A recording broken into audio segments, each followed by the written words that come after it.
Muito bom dia. Vi um vídeo feito à base de IA, mas com a figura e a voz do Elon Musk, portanto não é possível que ele não tenha autorizado, e que tem um título interessante: Something Unstoppable Has Begun. Alguma coisa de imparável começou. E eu queria trazer aqui aquilo que o Elon Musk acabou por referir e aquilo que ele não disse e com o qual eu concordo. E trago aqui um casaquinho que tem uma águia, que já não pensem que isto é nazi, não é? É a águia alemã, que é a águia que usou, que usaram obviamente os nazis, que usou a RDA, a República Democrática Alemã, e até tem um bonezinho a condizer. Tinha cá um. E o bonezinho é, reparem bem, é um boné de beisebol americano com uma águia alemã feito na China. Isto mostra ao mundo em que nós estamos. Isto mostra ao mundo em que nós estamos. Nada é já exclusivamente original. Bom, mas vamos ao que interessa. Eu já vou-vos explicar porque é que eu tenho a águia alemã aqui.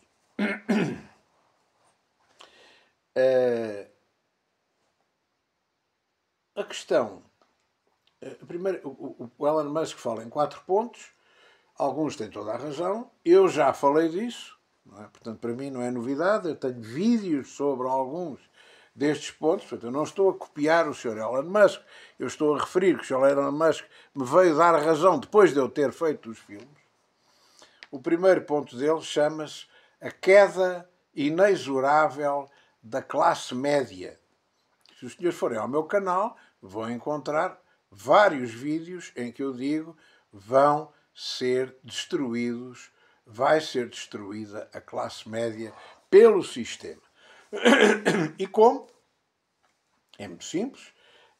Através da inflação, através do aumento de custo de vida, através do endividamento que a sociedade de consumo propôs generosamente à classe média: compra agora, pague depois. Viaja agora e pague depois. E isto levou ao sufoco do endividamento da classe média, que com uma crise de inflação vai provocar a destruição dela própria por incapacidade de manter o nível de vida, de pagar os compromissos, de pagar a casa, de pagar o carro, de pagar esses empréstimos todos. Bom, qual é o problema da classe média? A classe média não presta atenção. Isto é do Elon Musk, muito interessante. Eu chamei a isto a alienação da classe média. O que interessa é a bola, o que interessa são as novelas, o que interessa é o espetáculo, o que interessa é descanso, o que interessa é viajar, o que interessa é não dar atenção àquilo que é essencial.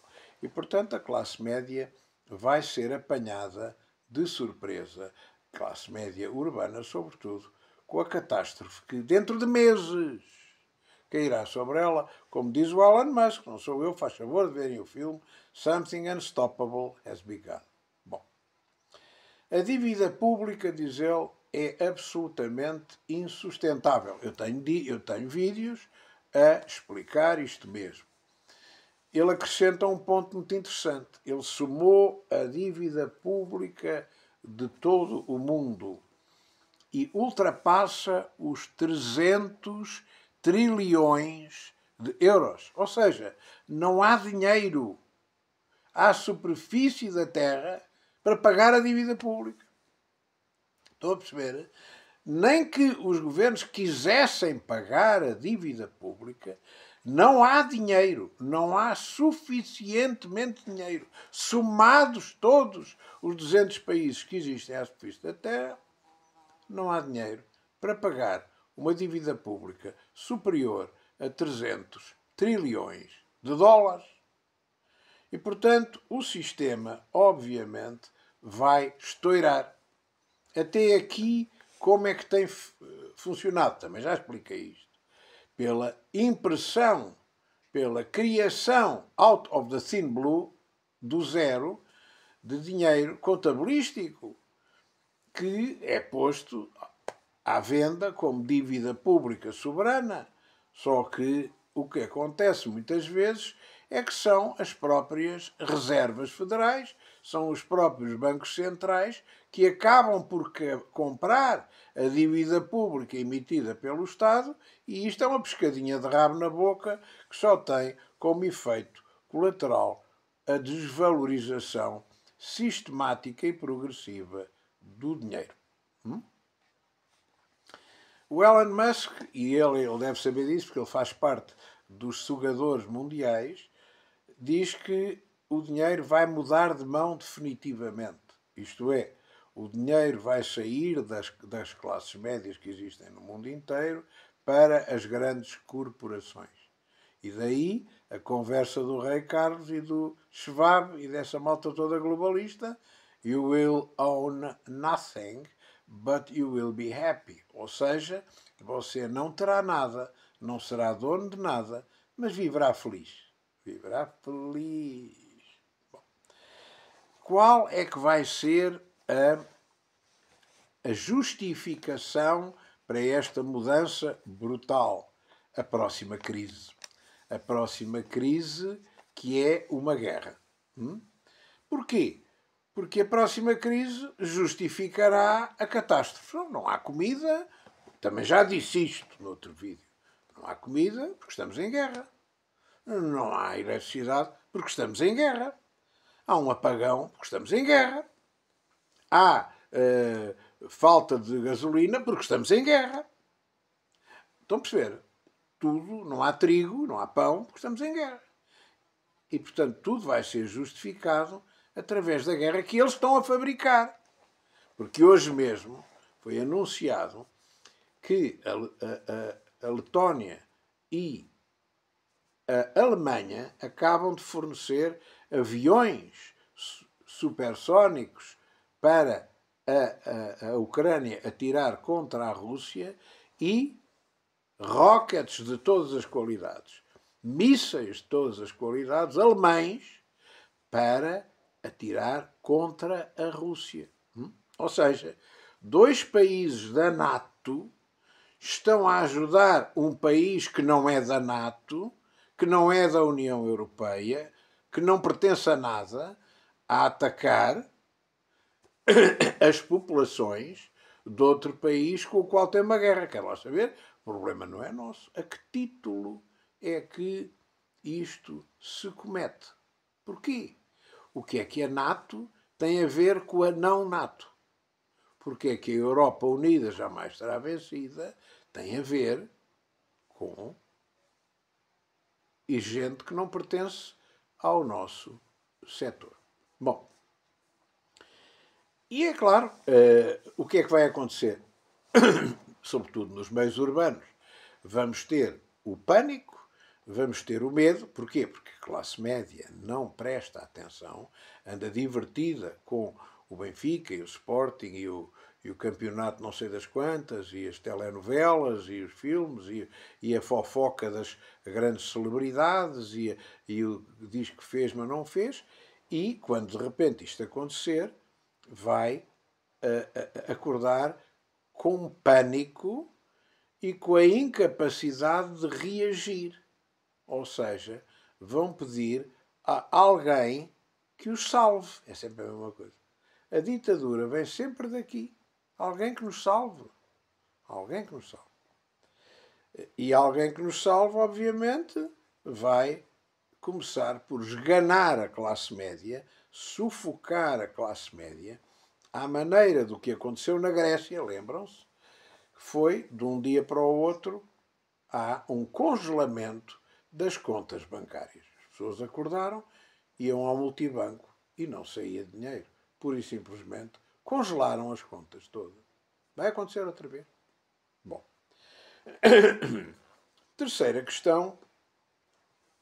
A IA. Reparem, isto é feito pelo Elon Musk, ou pelo menos com a autorização do Elon Musk, sobre uma coisa que ele produz. Ele ainda agora criou uma nova Wikipédia feita só com IA, para combater a Wikipédia Não venha cá com tretas, que não tem nada a ver com isso. E ele é bom para dizer, para fazer esta afirmação. Diz, atenção, a IA não foi criada, nem está a ser implementada para ajudar os humanos, está a ser implementada para substituir os humanos. Substituir o emprego. Substituir. E ele diz assim, quantas vezes é que você agora é atendido por uma atendedora virtual? Liga para a EDP, liga para nós, liga para o meu e aparece-lhe uma senhora ou um senhor que não existe, que é uma voz virtual robótica. Estão a fabricar carros autodirigidos. Estão a criar fórmulas de medicina em que a IA vai substituir os investigadores. As pessoas vão perder a sua identidade. E ao perderem a sua identidade, vão perder os seus sentimentos. E esta é que é a ideia da sociedade ditatorial do futuro. Acabar com os sentimentos. Acabar com as ideologias. Acabar com as religiões. Acabar com o contraditório e acabar com a liberdade. Em troca de, toma lá, o indispensável para sobreviveres. Muitos se suicidarão e muitos vão aceitar a canga do chip, da venda da sua liberdade, para poderem ter qualquer coisinha em troca. E até lá o sistema tem uma tática, que é distrair as pessoas, mudar rapidamente o sistema e não dar tempo para a contestação. Segundo Elon Musk, faltam meses, não anos, meses, para que isto aconteça.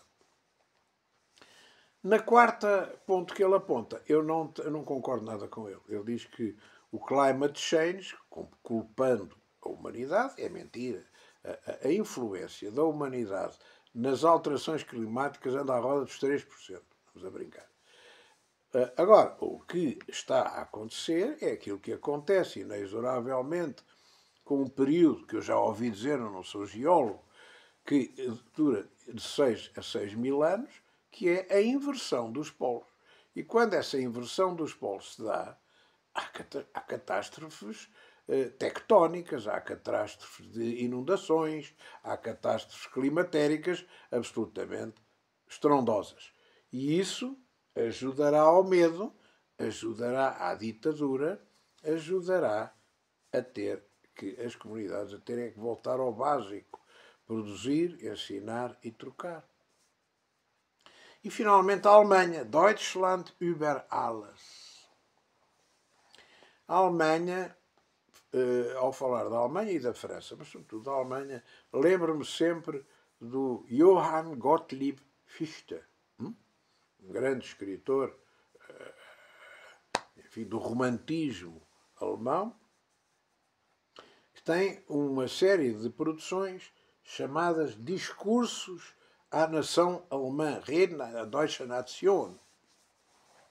E, nos discursos à nação alemã, ele diz que a Alemanha tem um eu, tinha, agora já não tem, um eu histórico e um eu metafísico. A França só tem um eu histórico e esse eu metafísico é que iria gerar a vitória. Bom, o eu metafísico da Alemanha, eu não sei onde é que está, mas deve estar muito enterrado. E além disso tem uma arma secreta chamada a educação. É verdade, eu fui educado numa escola alemã desde os 5 anos e sei o que é que aquilo era. Já não é nada disto. A educação alemã gera suicidas. Gera globalistas de merda. Não servem para nada. Ora, a Alemanha meteu-se na Primeira Guerra Mundial e perdeu. Perdeu catastroficamente. Não é assim? Primeiro, é culpa da Alemanha o aceleramento da Revolução Bolchevique. Não é? Foi o governo do Kaiser que pagou a entrada do Lenin e dos seus camaradas, do Trotsky, na Rússia para acabarem a Revolução Bolchevique e para conseguirem uma paz unilateral, e acabou na mesma destruída, com bocados do território a menos e com uma situação económica vexatória. A Alemanha, a França não ficou em muito bom estado também. Perdeu a Primeira Guerra Mundial à Alemanha e perdeu a Segunda Guerra Mundial à Alemanha. Lá está a Alemanha outra vez a fazer as neiras e a perder a Segunda Guerra Mundial e a ficar dividida em dois Estados e tudo. Unificou-se no triênio 89-91 e já temos a Alemanha na Terceira Guerra Mundial a fazer merda outra vez, não tem outro nome, e a provocar o incêndio da Alemanha. A França fica destruída e ganha, uma coisa curiosa, não é? Mas isto é típico da França, não é? Fica destruída na Primeira Guerra Mundial, fica destruída na Segunda Guerra Mundial, vai ficar destruída na Terceira e ganha sempre. Como, aliás, aconteceu com o Napoleão, uma coisa extraordinária, não é? Antes de 1815. Invadiu tudo, destruiu tudo, foi completamente derrotada duas vezes em 1815 e, no fim, o Sr. Talleyrand sentou-se a criar a Santa Aliança e ganhou. Bom, isto é típico da França. Leva na corneta, mas depois sai a ganhar. É uma coisa extraordinária. Na Terceira Guerra Mundial vai acontecer o mesmo. Já há profecias sobre isso, não é? O Henri V de Lacroix, a vitória contra a invasão muçulmana e contra a invasão oriental. Mas até lá vamos passar um muito mau bocado. Muito mau bocado. Uma coisa que eu vos digo é o seguinte: metem-se com a Rússia e a Rússia destrói-os. Ouçam bem, a Rússia não tem o mesmo paradigma do Ocidente. A Rússia, acossada e a ver Moscou a ser destruído com armamento da NATO, quer se goste, quer não, é da NATO, alemão e letão, cuidado, porque a NATO leva na tromba. E depois, não digam que eu não disse. É só isso que eu peço.